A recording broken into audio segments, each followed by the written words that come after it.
The Mysterious Intern. Kabanata 40. Nangangasiwa si Brian Ye sa pagmamaneho, nang biglang may kakaibang pakiramdam siyang naramdaman. Mula nang mangyari ang huling insidente, naging alerto na siya palagi, lalo na matapos ang paglitaw ng misteryosong lalaking may edad at ng taong nagpakilalang si Mr. Ralph Lin sa ospital noon. Mas naging maingat si Brian. Hindi niya kinatakutan ang dalawang lalaki, at hindi siya nag-atubiling lumaban sa kanilang mga banta. Pero alam niya sa kanyang puso na hindi magaganda ang intensyon ng dalawa, lalo na si Mr. Ralph Lin, na nagdulot sa kanya ng matinding panganib. Habang nararamdaman niya ang pag-aalala, bigla na lang may 7 hanggang 8 lalaki na may hawak na mga pamalo ang sumulpot mula sa isang lumang van. Mabilis na pinadyak ni Brian ang preno. Kahit na malayo pa ang sasakyan sa van, at kahit hindi niya gaanong pinapansin ang mga lalaki, dahil sa natutunan niya sa nakaraang insidente, ayaw niyang mapalapit masyado ang sasakyan. Ayaw niyang masiraan ulit ang kanyang sasakyan. Ang gasgas na natamo nito mula kay Patrick Shi ay hindi pa niya napaayos. Mabilis, huwag ninyong hayaang makatakas ang batang yon. Nang makita nilang huminto si Brian, inakala ng leader na susubukan nitong tumakas. Iisumigaw siya at mabilis na sumugod kay Brian. Si Mr. Ralph Lin kaya ito. O kaya'y mga tauhan ng matandang lalaki. O baka naman paghiganti ito ni Patrick Shi. Nang makita ang mga lalaking papalapit, nanliit ang mga mata ni Brian. Bumaba siya ng sasakyan at humarap sa kanila. Nauna na niyang iparada ang sasakyan para maprotektahan ito. Baliw ba ang batang yon? Nagtaka ang mga lalaki. Hindi tumakbo si Brian, bagkus ay sinalubong pa sila. Para bang pinuprotektahan niya lang ang sasakyan niya. Ang mga gangster na akala'y tatakbo si Brian, ay natigilan. Lahat sila'y nagmura sa kanilang isipan. Umalis na tayo. Tanga pala ang lalaking yun. Ang leader ang unang naka-recover. Tinitigan niya si Brian, at malamig na nagsalita. Tanga man o hindi, ang trabaho niya ay ang sugatan si Brian. Tandaan ninyo, huwag kayong masyadong mananakit, huwag ninyong patayin. Bigla siyang napaisip, at nagbilin sa kanyang mga kasama. Ayaw niyang magkaroon ng kaso ng pagpatay. Lalo na't delikado ang sitwasyon ngayon. Boss, huwag kayong mag-alala. May alam naman kami sa ginagawa namin. Hindi pinansin ng mga lalaki ang leader. Sumugod sila kay Brian na para bang nakakita ng masarap na pagkain. Para sa kanila, si Brian ang kanilang pagkain. Isa itong magandang pagkakataon para magpakita ng husay sa kanilang boss. Nagmamadali silang sumugod kay Brian. Kahit ang pinakamahina sa kanila, ay mabilis na tumakbo. Wow! Ang bilis naman! Nakita ni Brian ang mga lalaking papalapit. Isang ngiti ang sumilay sa kanyang labi.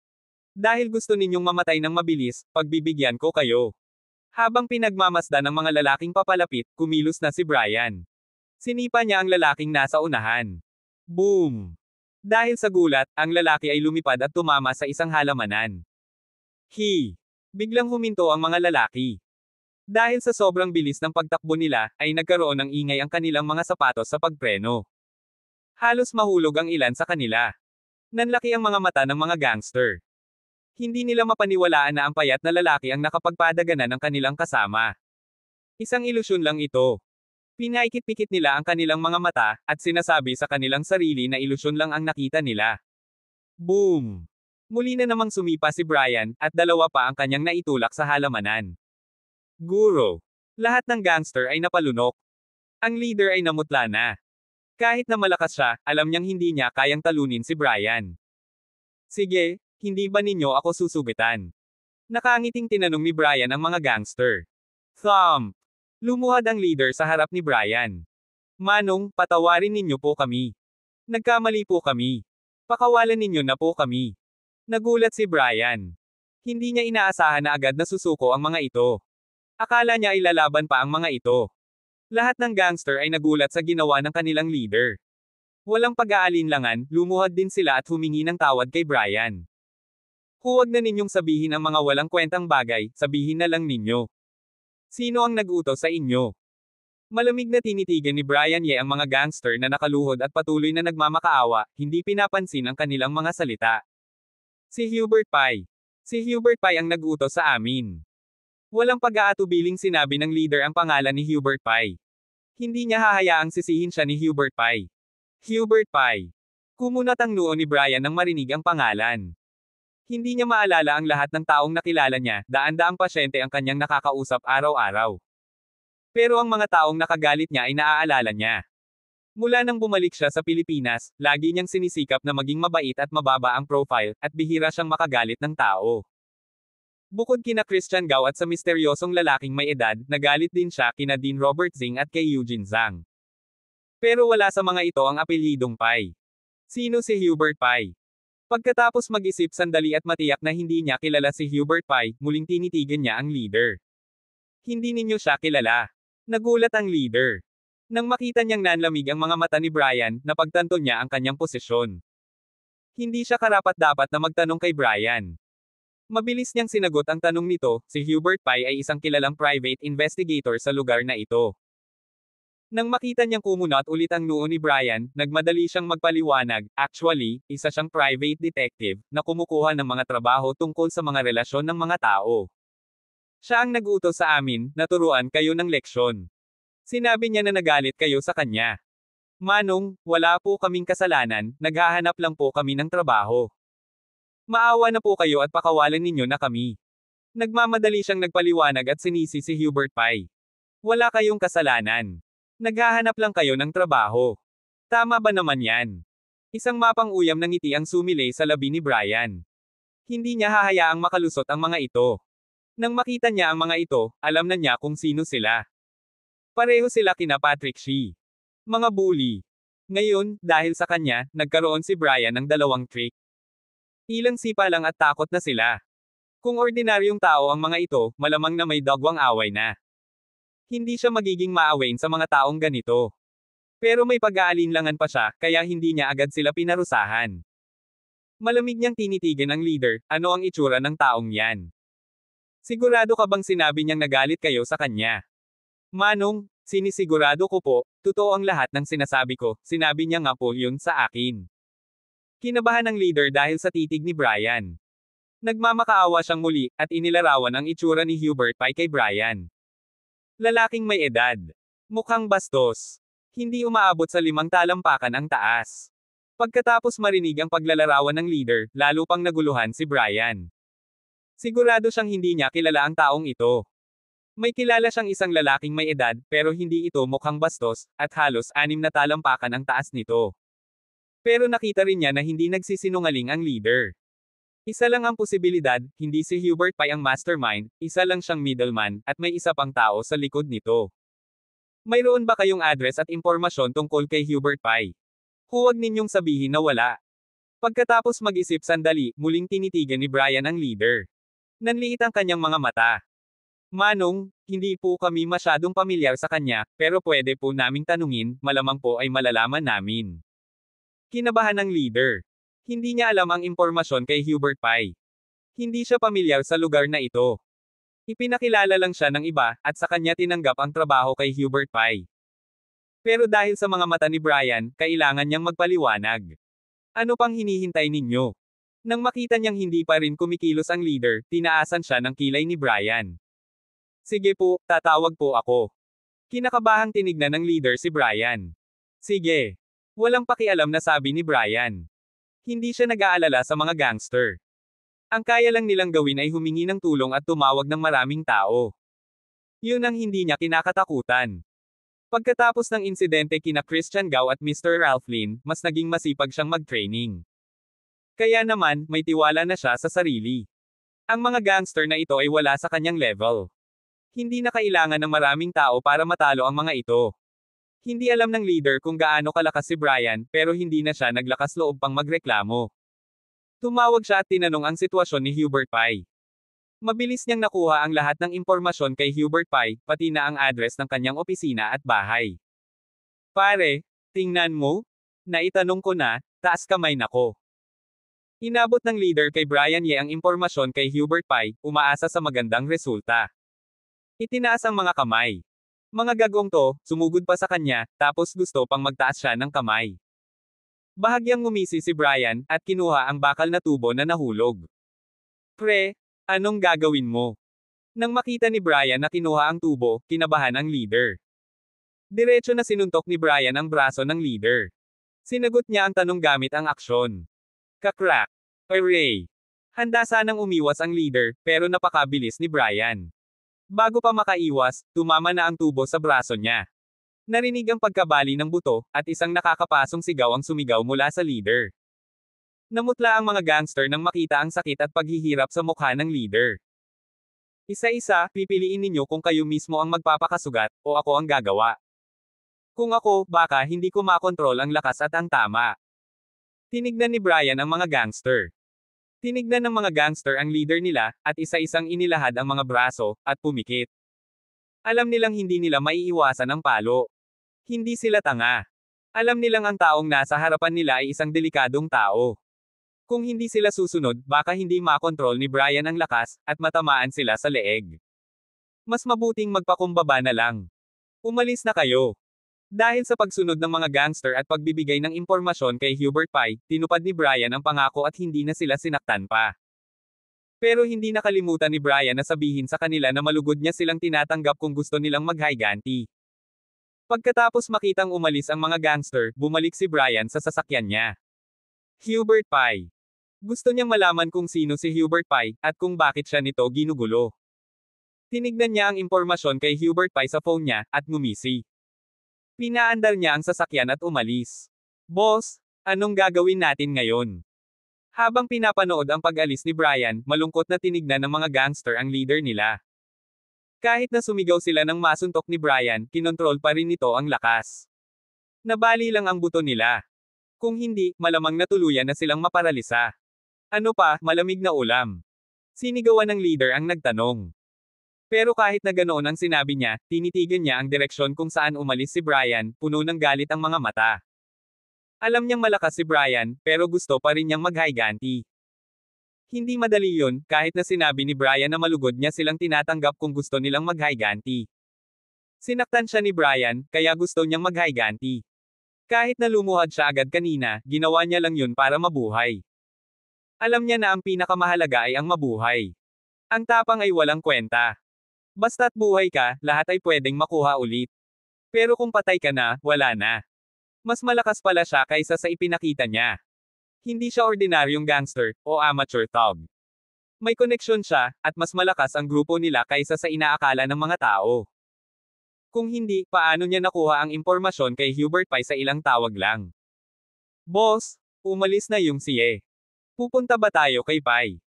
Dahil sa inis ng leader, hindi na nagtanong pa ang gangster, at tinitigan ang direksyon kung saan umalis si Brian. Gusto ninyong tawagan si Pye para balon. Malamig na tinignan ng leader ang gangster. Tinignan ng ibang gangster ang gangster. Boss, nagbibiro ka. Niloko tayo ni Pye, sana mapatay siya niye, bakit ko pa siya babalaan? Nagulat ang gangster, at nagtago. Sok! Tere na. Malamig na umungol ang leader, at hindi na nagsalita pa. Niloko siya ni Hubert Pye, at hindi na niya ito kakausapin pa.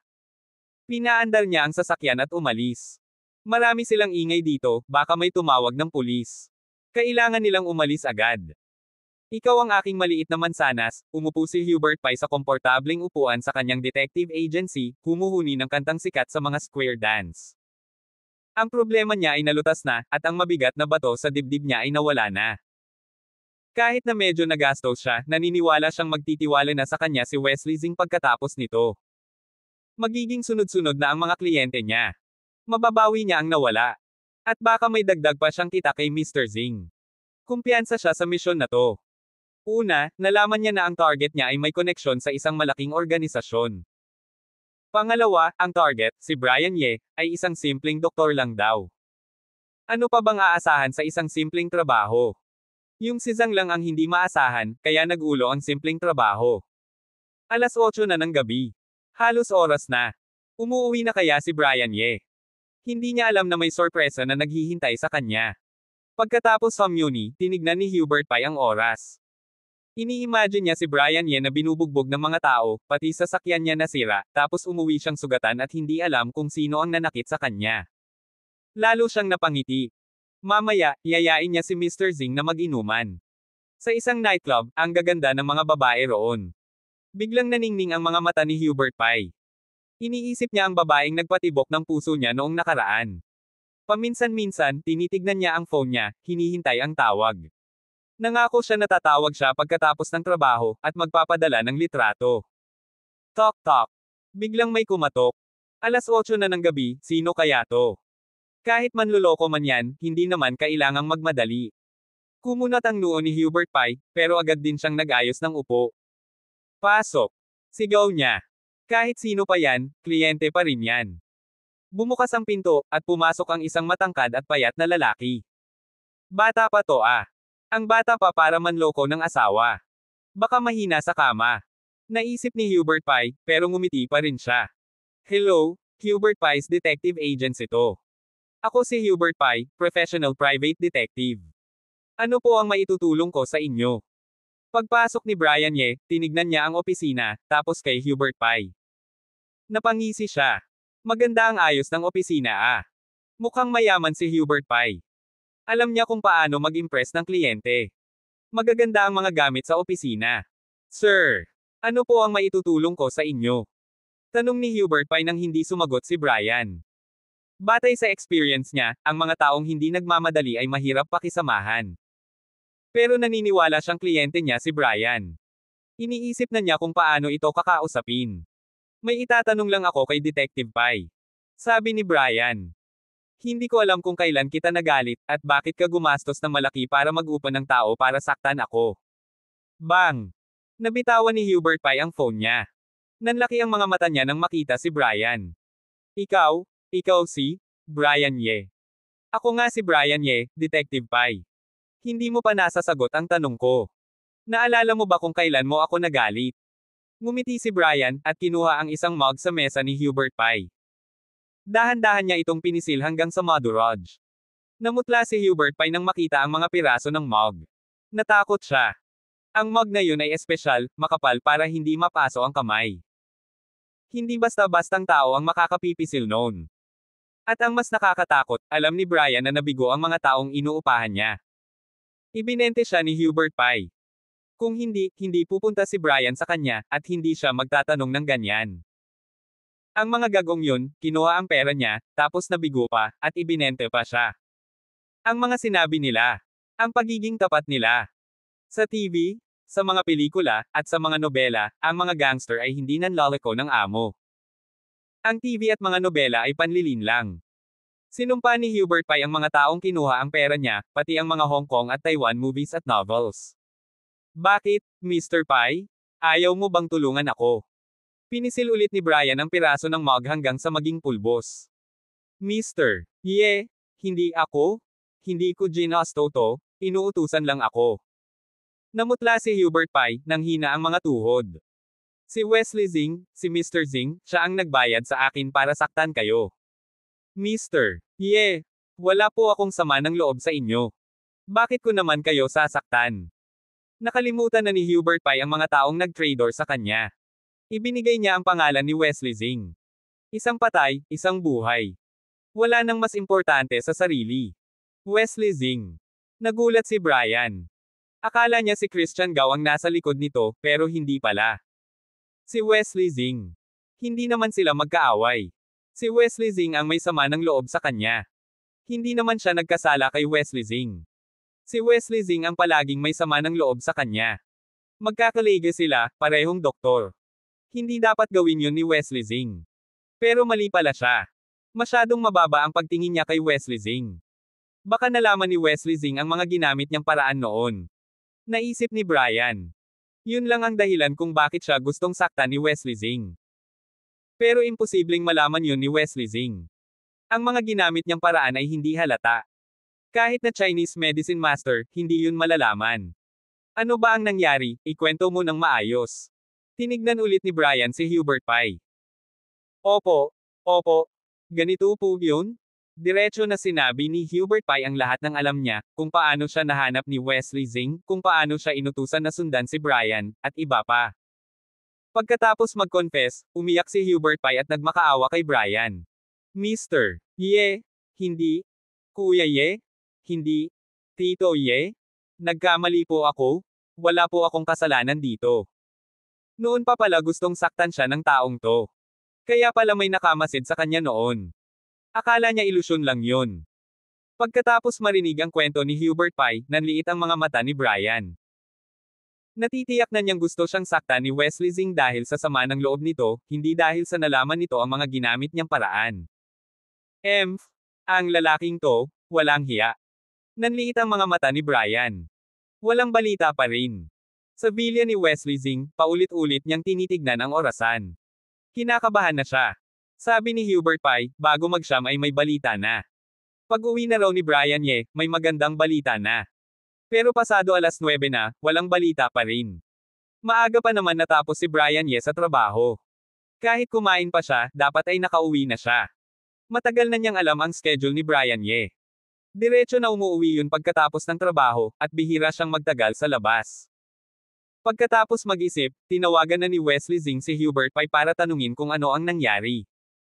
Samantala, sa detective agency, tinitignan ni Brian Ye si Hubert Pye, iniisip kung paano ito parusahan.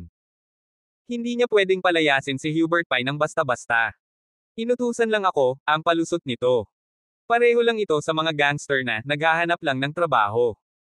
May pananagutan ng bawat tao sa mga ginagawa niya. Dahil kinuha niya ang trabaho, dapat niyang harapin ang consequences. Kailangan lang niyang isipin kung anong leksyon ang ituturo niya kay Hubert Pye. Ring ring. Biglang tumunog ang phone na nahulog kanina. Tinignan ni Hubert Pye ang phone at ang caller ID. Gusto na niyang sagutin, pero inunahan siya ni Brian.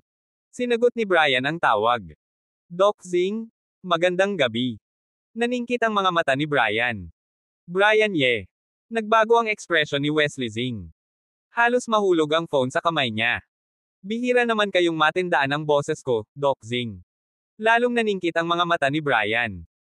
Ikaw, Brian Ye? Bakit kasama mo si Hubert? Namutla si Wesley Zing, at natakot. Salamat sa pag-aalala mo, young Master Zing. Isang malamig na tingin ang ipinukol ni Brian. At salamat sa pag-aalaga mo sa akin, Mr. Zing, hindi ko makakalimutan yun. Pagkatapos sabihin yun, binaba na ni Brian ang phone. Ibinalik niya ang tingin kay Hubert Pye. Tut-tut. Narinig ni Wesley Zing ang busy tone. Parang sumabog ang mundo niya. Nagpanik siya. Hindi lang pala hindi nasaktan ni Hubert Pye si Brian Ye, kundi nahanap pa siya nito. At alam ni Brian Ye na siya ang nagutos. Kinabahan siya. Okay lang yan. Kahit alam niya, ano naman ang magagawa niya. Mahirap lang si Brian Ye, siya naman ay pamangkin ni Dean Robert Zing. Mayaman at makapangyarihan siya. Maghihiganti kaya si Brian Ye? Kahit maghiganti pa yan, kaya ba siya ni Brian Ye? Basta't mag-iingat siya, okay lang. Ang dapat niyang ipag-alala ay baka magsumbong si Brian Ye sa pulis. Pero walang ebidensya, ano naman ang magagawa ng pulis? Nakipag-usap lang siya kay Hubert Pye, at cash ang ibinayad niya, walang ebidensya. Pagkatapos ma-calm down, medyo gamaan ang loob ni Wesley Zing. Pero iniisip pa rin niya kung paano siya nahanap ni Brian Ye, at ang mga banta nito. Brian, nanginginig na ang katawan ni Hubert Pye. Ang malamig na tingin ni Brian kanina ay nakakatakot. Hindi niya pa nakikita ang ganoong tingin at presyon. Crack! Kinuha ni Brian ang isang profesional na video camera sa mesa, at binaton niya to kay Hubert Pye. Akala ni Hubert Pye ay papipilitin siyang mag-video para isumbong si Wesley Zing. Pero bigla na lang siyang binato ni Brian. Hindi pa siya nakaka-react, narinig na niya ang pagkabali ng buto niya. Hooray! Isang nakakapasong sigaw ang kumawala sa kanya. Para yan sayo. Huwag mo nang ulitin yan, kung ayaw mong mas malala pa. Malamig na sabi ni Brian. Huwag na po, hindi na po. Umiiyak na nagmamakaawa si Hubert Pye. Umalis na si Brian. Para sa mga taong tulad ni Hubert Pye, hindi na niya aasahan na magbabago to. Isa lang yung leksyon. Hooray! Nang makalabas na si Brian, nakahinga ng maluwag si Hubert Pye. Pero nang makita niya ang sirang camera, nanlumo siya. Umiiyak siya hindi lang dahil sa sakit ng braso, kundi dahil sa mamahaling kamera. Abangan ang susunod pang mga kabanata ng The Mysterious Intern.